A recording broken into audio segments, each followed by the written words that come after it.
त्यांचं सगळं शरीरच गाण्यामध्ये रमलंय, त्यामध्ये शरीर पण गाताना दिसतं तुम्हाला, हे लक्षात येतं. म्हणजे नाचत नसतं, त्यांचं शरीर मात्र नाचत असतं.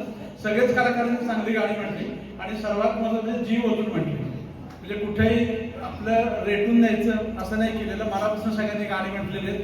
आणि जे मगाशी गाणं माझ्या आवडीचं गाणं होतं, हे जे माझा राणी माझे मोगा होतं, कारण तुम्ही जर बघितलं अमिताभ बच्चन आणि जुन्या तामांचं एक ग्रेट कामदार मधलं गाणं आहे, बोटीमधलं, आठवते कोणाला ते?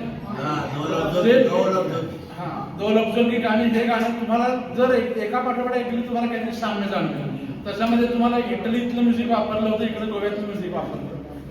दोन्ही गाणी माझी बेस्ट फेवरेट मध्ये येतात. पाठोपाठीने ऐकली की तुम्हाला लक्षात येतं ती सुंदर गाणी येते.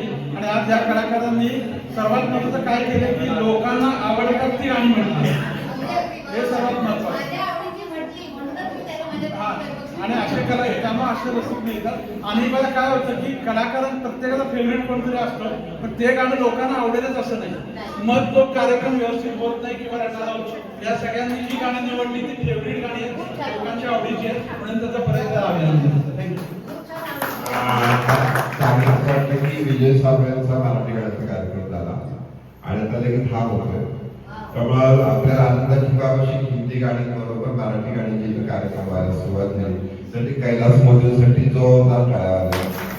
कैलास मोदी, गीतांजली,